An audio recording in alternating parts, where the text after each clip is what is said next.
Boa noite, Felipe. Boa noite. Luana Trindade aqui da Flá TV, parabéns pela vitória. A gente vê o Flamengo com uma movimentação muito intensa, né? Tanto na defesa quanto no meio-campo e também no ataque. E quando a bola chega num jogador decisivo, como o Bruno Henrique, é fatal.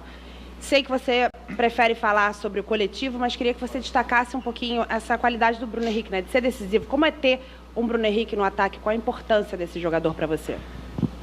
Qual é a importância do Bruno Henrique para o Flamengo? É um jogador que chegou sem falar muito e continua sem falar muito e fala somente no campo, com números, com títulos, com gols, com sacrifício pelos companheiros, sacrifício pela equipe, joga em qualquer posição que você coloca ele. E clássico, os grandes jogadores aparecem, né? Os jogos mais difíceis é onde se vê os melhores e os grandes jogadores. E o Bruno é um deles.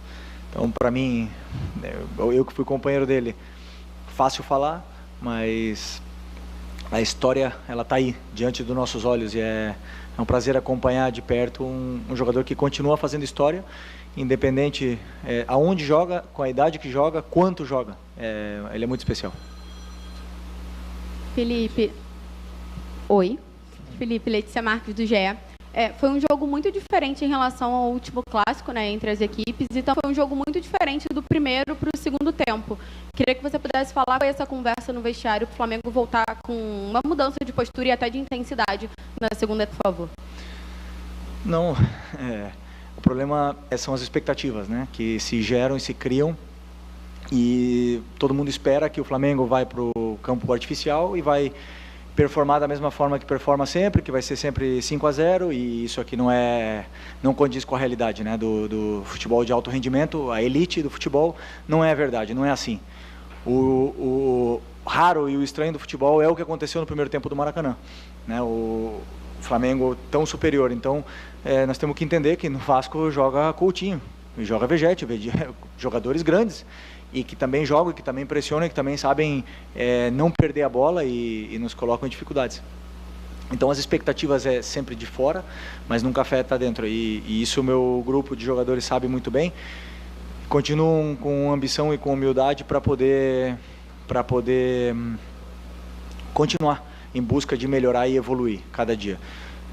O primeiro tempo realmente foi um primeiro tempo mais, digamos, truncado. Tivemos nossos momentos, mas não fomos tão incisivos no terço final, não aproveitamos essas nossas chegadas. O adversário foi se readaptando às nossas investidas e foi neutralizando elas, né? No segundo tempo voltaram os jogadores a encontrar esses espaços e também se adaptaram um pouco mais com o campo, com a bola, com o tempo dela, para poder encontrar e ficar com essa finura. E aí vieram várias chances de gol, né, no segundo tempo até fazer o gol. O jogo foi praticamente todo nosso ali nesse segundo tempo. E depois tivemos alguma que outra chance ainda para poder fazer o segundo, mas não foi possível. Um grande resultado contra um grande adversário. Boa noite, Felipe, tudo bom? Meu nome é Pedro Ramos, da Sintonia Esportiva. Primeiro, agradecer pela atenção. Primeira vez que eu estou cobrindo o jogo no estádio, então queria falar sobre primeiras vezes também, porque quem começou na lateral esquerda foi o Varela, improvisado, na primeira vez que ele joga como lateral esquerdo, mas, pelo menos que eu lembro, a primeira vez que o Ayrton Lucas entra durante o jogo para poder fazer esse papel de apoiar o lateral. Ele havia sido poupado para ser titular, mas ainda assim entrou no segundo tempo. Por quê? Obrigado. Ele havia sido poupado? Desculpa, não entendi o final só. Ele seria poupado pelas informações que a gente teve por conta do gramado sintético, vindo de lesão e tudo mais. Por que no segundo tempo ele entrou justamente para fazer essa função? Obrigado. Primeiro jogo, bem-vindo a essa loucura maravilhosa. Primeiro, porque o Varela está muito bem. Esse é o primeiro motivo. Porque ele não, na verdade, não está dando brecha nenhuma e está fazendo tudo bem. E nos dá muito para a equipe. Defensivamente, ofensivamente, dá estabilidade. Então, mais do que poupar, é falar do momento do Varela, que jogando improvisado de lateral esquerdo, se sacrificando pela equipe, potencializou muito a equipe, né? Depois o Ayrton vem de uma pequenininha lesão no joelho, onde incomoda muito. Para quem já teve esse tipo de lesão sabe o quanto dói para bater na bola. E recém voltou a treinar essa semana, e vocês bem sabem que vamos com calma com todos esses jogadores agora que vem voltando de lesão. Então, continua sendo importantíssimo, continua brigando por uma vaga no time E não foi a primeira vez que ele dobrou a lateral, já fez isso quando eu jogava do meu lado, então sei que ele pode nos oferecer muito aí também na frente. Buenas noches, Felipe, por acá. ¿Qué tal?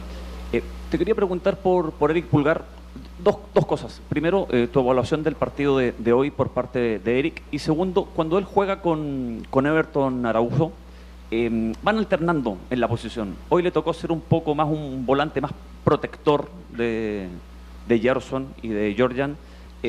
Cuando le toca jugar así, ¿le pides cosas diferentes o la instrucción es la misma? ¿En portugués? ¿En español? Ok. Eric es un jugadorazo. Yo creo que si Eric fuese brasileño, estaría en la selección, titular de la selección brasileña. Eso es mi pensamiento. No hay muchos Erics en el mundo hoy, si lo buscas. Es un jugador importantísimo y no cambió nada. Las consignas que le pasé a Eric y Gerson son las mismas que les paso a Eric y a Everton Araújo, o Alan y a Everton Araújo, o Nico también. ¿Qué pasa? Que Gerson tiene una cara más alto que bajo. Entonces le tocó mucho a Eric estar un poco más de apoyo, pero es un jugador que lee muy bien el juego y nos da mucho juego al equipo. Okay. Felipe, boa noite, parabéns pela vitória. Gabriel Reis, Revista Placar. Eu tenho algumas dúvidas, não vou conseguir perguntar todas. A primeira, você falou semana passada sobre estádios vazios. E para que lutar tanto para trazer um jogo para um estádio vazio, onde eu tenho pessoas de Cuiabá que queriam ver o jogo no Maracanã, vieram para o Carnaval, queriam ver o jogo no Maracanã, mas não quiseram vir para o Engenhão. A outra coisa, para que molhar, isso eu desconheço, estou falando que eu não sei, eu não trabalho nessa parte de preparação de campo, talvez você saiba responder, para que molhar tanto antes e no intervalo um campo de borracha? E a terceira coisa é o quanto está te atrapalhando essa questão de assédio aos jogadores do Flamengo, que aconteceu essa semana com o Luiz Araújo. Até que ponto é assédio? Vou tentar lembrar todas aqui. Primeiro sobre molhar o campo, é fundamental molhar o campo. Esse campo hoje à tarde, quando nós chegamos aqui, facilmente acima de 50 graus essa grama. É muito quente. Os jogadores foram no campo, no aquecimento, falaram que queimava o pé. Então, fundamental. Aí, outra coisa, os jogadores gostam, o jogo fica mais rápido, a bola corre mais, e é fundamental molhar essa grama. Essa e com todas as outras, né? Quanto mais molhado, todo mundo que joga futebol sabe que é gostoso jogar na chuva, né? Então, todo mundo, a água, ela quer reproduzir a chuva, que a bola corre mais. Público. O público, eu particularmente tô no futebol e não tô na minha casa de férias pela torcida, porque eu amo o torcedor, o que envolve, a paixão que envolve o futebol extracampo. Então, tudo que me motiva é conquistar o carinho, fazer história para um grupo de torcedores, né, como eu fiz no Atlético de Madrid, como eu consegui fazer no Flamengo, vivi a segunda melhor geração da história do Flamengo como jogador e também do Atlético de Madrid. E isso é muita sorte no meu caso. Então, eu receber esse carinho do torcedor é o que me move, o que me dá, além de amar futebol, eu ver a torcida cantando, o estádio lotado, dificilmente outra coisa supera essa sensação na vida, na nossa vida, né? Então, claro, não existe nada melhor que um estádio lotado. Eu entendo o que o Vasco fez e confesso que falei antes do jogo e repito agora, teria feito a mesma coisa. Sim, tirado o Flamengo do Maracanã, a não ser que pudesse colocar toda a torcida do Vasco no Maracanã. Não sei, acho que pelo regulamento não se pode fazer isso. Mas eu entendo o que eles fizeram. Se eu tivesse no lugar deles, talvez também teria pensado em fazer a mesma coisa. Mas para a gente foi bom, porque tirou a gente, como falei antes do jogo também, né, o Bernardinho fala, os campeões do desconforto, nos tirou do conforto, nos deu um desafio maior, nos preparou mais para o que vem, para o que virá durante o ano, né? Mas agora, isso sim, foi no limite da agressividade o jogo, né? Então, assim, isso é uma coisa que nós temos que olhar. E por último? Do Luiz Araújo. Normal, grandes jogadores sempre vão ser assediados. Então, grandes jogadores sempre vão ser assediados, é normal. Provavelmente todos eles tiveram alguma sondagem, alguma proposta, alguns recusaram imediatamente, outras o clube recusou, E é normal quando você fala de grandes jogadores, onde temos um elenco que 6 jogadores estão pré-convocados para a seleção brasileira, mais 4 para seleções, ou 5, né? Não, 4, né? 1, 2, 3, 5 jogadores para seleções internacionais. Nós estamos falando de um elenco diferente, né? Então é normal. O importante é que o Luiz ama o Flamengo, escolheu vir para cá, é um jogador importante e está feliz aqui. Então nada, nem ele nem nós queremos que ele saia.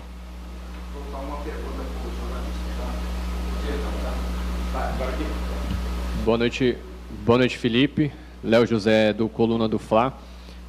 Nesse jogo contra o Vasco e também principalmente naquele contra o Botafogo, na Taça Guanabara, foram 2 jogos em que o Flamengo teve muita dificuldade de se sentir confortável no campo de ataque. E essa vai ser a tônica de boa parte do Flamengo contra alguns times que não conseguem se equiparar tecnicamente com o Flamengo. Então, como que agora, depois de boa parte do campeonato já passado, como que você planeja, organiza o restante da temporada para o Flamengo lidar contra esses times que vão jogar de uma forma mais defensiva, vão tentar ali apelar um pouquinho mais para a violência? Como que você trabalha isso no vestiário? Não, os jogadores estão acostumados, né? Acostumados com essas adversidades, com essas dificuldades que os adversários nos colocarão e que nos colocaram, né? Então é uma coisa natural que eu repito, né? Sempre é mais fácil destruir que construir. Então quem joga com a bola sempre tem tem que estar fino, tem que estar fresco de ideias, tem que ter uma criatividade, e grande parte dessas soluções passa pelo treinador, onde eu tento que eles possam entender onde estão os espaços do campo. Mas claro que vai ter adversários que vão defender com linha de 5, outros com linha de 4, outros com 3 no meio, outros com 5, linha 4, 5, 1, sei lá, não sei. Vão acontecer muitas formas diferentes, e aí entra o treinador para fazer um plano de jogo para que esses jogadores se adaptem dentro do que o momento do jogo e encontrem os espaços. Agora, claro, como eu falei para vocês, o adversário também joga. Você tem grandes jogadores do outro lado do time do Vasco. Esse time é subestimado. Teve muitas críticas, mas eu vejo o meio-campo que o Vasco entrou hoje, um meio-campo excelente. E tem jogadores que, claro, que nos vão gerar dificuldade para poder entrar. Agora, confio muito nos meus jogadores, e souberam competir, souberam passar por os momentos, pelas fases do jogo, e aproveitamos a nossa chance para fazer o gol e aí sacramentar a vitória, que não é fácil, ganhar e continuar ganhando. Eu valorizo muito. Desculpa. Perdão. Felipe, boa noite. Gabriel Alves, aqui da Sintonia Esportiva. O Flamengo só levou um gol, né, desde que o time estreou na temporada, né? A solidez defensiva tem sido uma questão dessa temporada. Eu queria saber como você vem trabalhando o sistema defensivo, né, com o Danilo e Alexandro, né, tendo descansados, poupa essa carga, minutagem do começo do jogo. Então, eu queria saber de você, um gol, né, sistema defensivo bem sólido, como você vem trabalhando esse sistema do Flamengo. Ok. Eu dou muito valor para a fase defensiva. E a fase defensiva não são os zagueiros e os laterais. A fase defensiva é toda a equipe. E toda a equipe, ela entendeu o modelo de jogo de ataque, mas também de defesa. Então, todos eles participam, todos eles são importantes, têm funções defensivas dentro do campo. Por isso que eu falo, quando eles trocam de posições, eles têm que saber o que o outro faz, porque a fase defensiva, ela é tão importante como a fase ofensiva. Por mais que eu seja um treinador que seja fissurado por atacar e que quero que meu time ataque, a fase defensiva é fundamental. E o time vem entendendo muito bem a ideia, né, que é uma ideia, como vocês bem sabem, que é uma ideia muito arriscada, mas eles entendem e aceitam o risco e vêm praticando de uma forma muito boa. Poderíamos ter sofrido gol hoje e nos outros jogos. Como eu falei para vocês, em algum momento, claro que nós vamos, esse risco que a gente corre, nós vamos sofrer gols, mas a minha forma, que eu escolho que meu time jogue. Então, é mais ou menos assim, eu escolho a forma que eu quero, se um dia for perder, que seja desse jeito, entendeu? Propondo, sendo impositivo, pressionando o adversário. Então, os gols, está claro que, enquanto o nosso time continuar defendendo muito bem, vão ser menos, mas que a longo prazo, claro que, para mim, a fase defensiva tem o mesmo peso que a ofensiva. Boa noite, Felipe. Boa Aqui, noite. Sidão Marinho da Litoral News. O jogo começou muito quente, né? Vários embates na parte do campo. E na saída do gramado, o Verratti, centroavante do Vasco, disse que 2 pontos decidirão o jogo. Uma sorte do Bruno Henrique, ele chamou de sorte a finalização, e a não expulsão do Wesley. Queria a sua visão sobre esses 2 lances e se essa fala pode influenciar em alguma coisa no jogo da volta. Obrigado. Não, absolutamente nada. Eu não vi, sinceramente, o lance do Wesley. Onde eu estava, eu vi que ele toca na bola primeiro, né? Então, vocês estão para julgar melhor do que eu. Da onde eu estava, sinceramente, não me pareceu nem falta, mas pelo que ele tinha na perna, pode ser que o Wesley tenha batido nele. Se vai influenciar ou não, claro que não, porque nenhum juiz entra no campo influenciado porque um atacante de um dos times falou alguma coisa. Todos os juízes eles entram para não errar e não serem protagonistas do jogo. Essa é a visão. E a outra? Sorte. Não é sorte.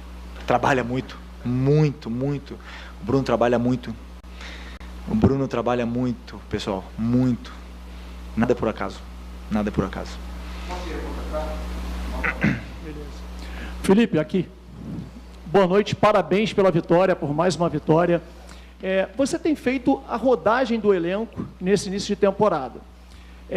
No entanto, um jogador em específico, que é, na minha visão, importantíssimo, um dos jogadores mais importantes, aquele que é acima da média, tem jogado menos nesse período.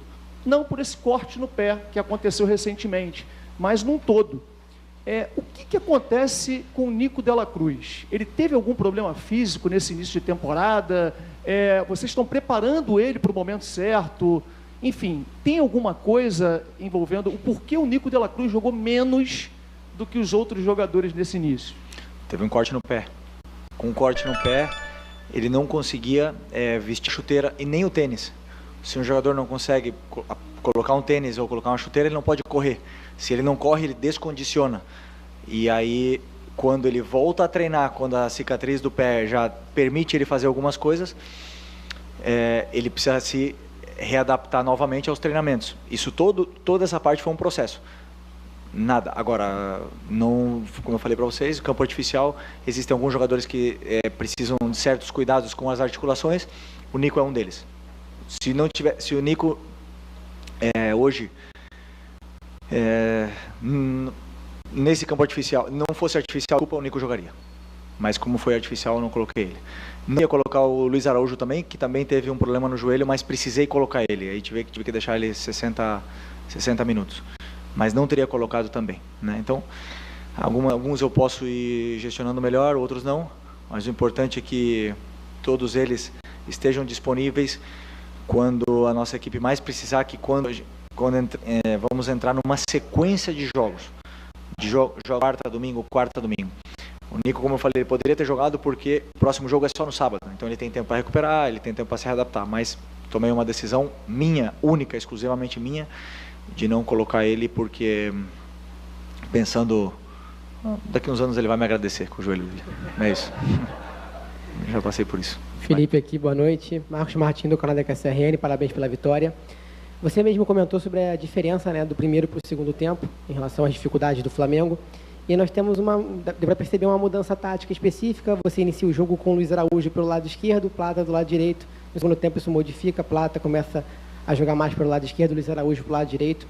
O quanto essa mudança, né, essa mudança de posicionamento entre ambos, contribuiu para a criação do Flamengo e para a melhora do Flamengo no segundo tempo como um todo.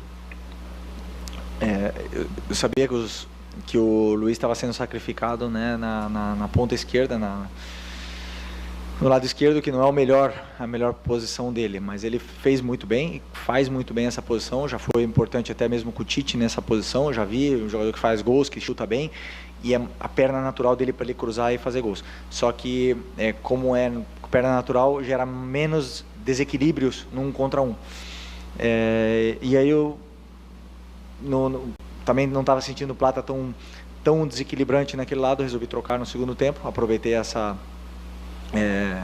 esse momento ali no começo do segundo tempo para trocar eles e os dois melhoraram, né? Tanto o Plata jogou simples, soube se associar bem com a Arrascaeta e com o Eric e o Varela que estavam ali, E o Luiz começou a fazer mais perigo, chegando desde trás, porque ele chuta muito forte.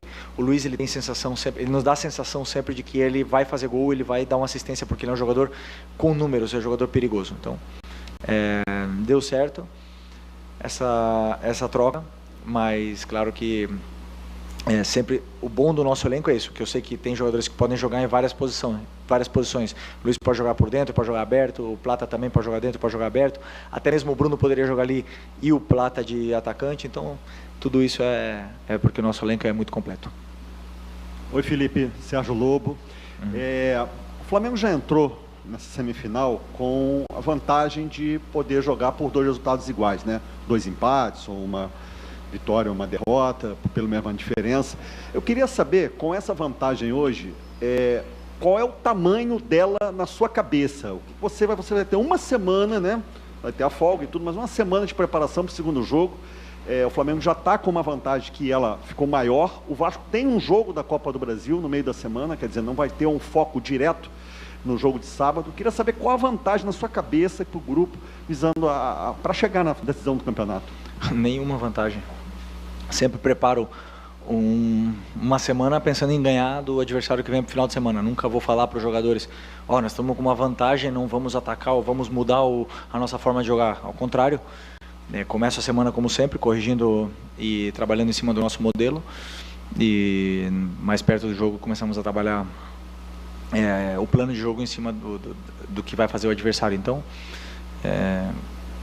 não muda, para mim, não muda absolutamente nada. E também meu objetivo é fazer na cabeça dos jogadores que também não mude, que eles continuem ambiciosos, que eles continuem fazendo história, sem tomar gols, fazer gols, ganhar os jogos que vem pela frente e não perder essa ambição que eles têm. Okay. Tá bom. Oi, filho, aqui, David Sharp, Antenados na Jogada. Bom, tentar aqui entrar um pouco de tudo que você falou, principalmente na fase ofensiva do Flamengo, né? Porque a fase defensiva não tomou, só tomou um gol, né? Até agora na temporada. Mas na fase ofensiva, eu queria saber de você que nota você dá, pensando em 10 no que você quer chegar, aonde você quer chegar, que nota você dá até o momento para a fase ofensiva do Flamengo, porque tem mudado muito de jogadores, né? Não tem tido aquele 11, até o Tite gostava de fazer isso, o Sampaoli não, o Sampaoli mudava todos os jogos. Então, baseado nisso, que nota você dá? E sobre o Gerson recuado, né? O Gerson jogou, acho que o segundo jogo seguido que ele joga como segundo volante e não como meia aberto pela direita ali na função dele. As notas quem dão são vocês, né? Eu não dou nota para o ataque, eu avalio rendimento, avalio as posições, se elas estão bem ocupadas, se as funções estão sendo bem executadas, se os jogadores estão fazendo o que eu peço, é isso que eu avalio. E hoje, por exemplo, existe uma pequena mudança, uma leve mudança nos mecanismos de ataque pela velocidade do campo artificial. Quando você toca essa bola, a bola não para, ela sai do campo. Então, os passes, né, muitas vezes seriam passes que poderiam acabar em gol e não acabaram. Nem era isso que tu me perguntou, né? Mas vamos lá.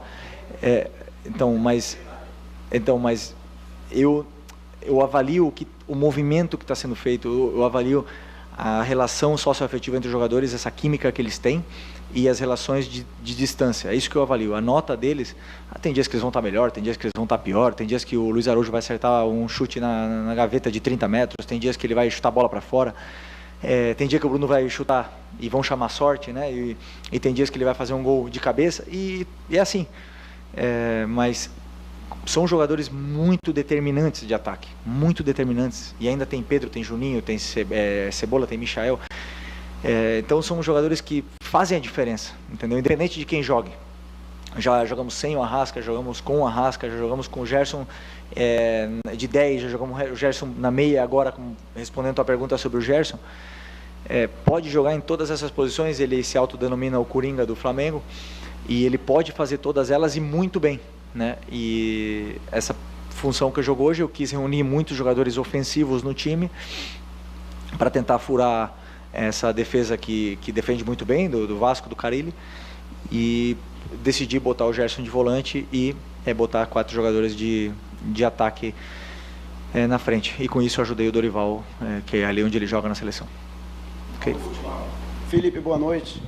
O Flamengo, no profissional, não tem compromisso no meio de semana, mas o Sub-20 tem, inclusive, jogando nesse momento, não sei se terminou a partida, está goleando o Olímpia. Está 5-1. Você pretende observar também os garotos, né? E vários deles, inclusive, foram campeões com você no Mundial no ano passado. O Flamengo está perseguindo também, com a conquista da Libertadores, essa classificação para o Mundial Interclubes, né? Queria que você falasse a respeito desse pontapé inicial que está sendo muito bem feito pelo Flamengo, com essa goleada sobre o Olímpia, né? E essa missão que eles têm agora nessa competição.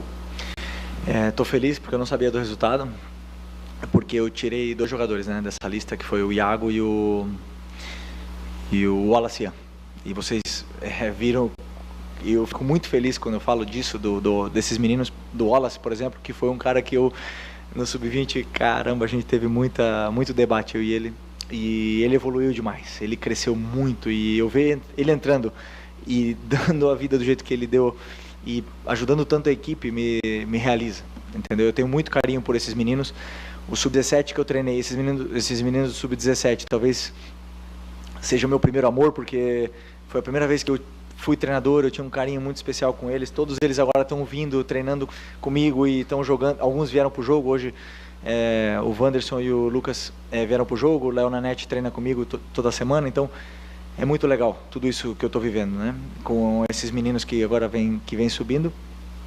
E importante, eu vou assistir o jogo, com certeza amanhã eu vou assistir o jogo, porque eu quero também avaliar qual deles está tocando na porta, qual deles merece estar comigo. Então, eu tenho esse contato também com o Noval e com o Kleber para saber, e ele me dá feedback não só dentro de campo, extra-campo, porque é importante a gente estar muito conectado, e porque são o futuro, né? E ali tem jogadores interessantes que um dia vão estar aqui no profissional, do mesmo jeito que está Matheus Gonçalves, Everton Araújo e muitos outros que permaneceram aqui no profissional durante muito tempo. Ok? Boa noite.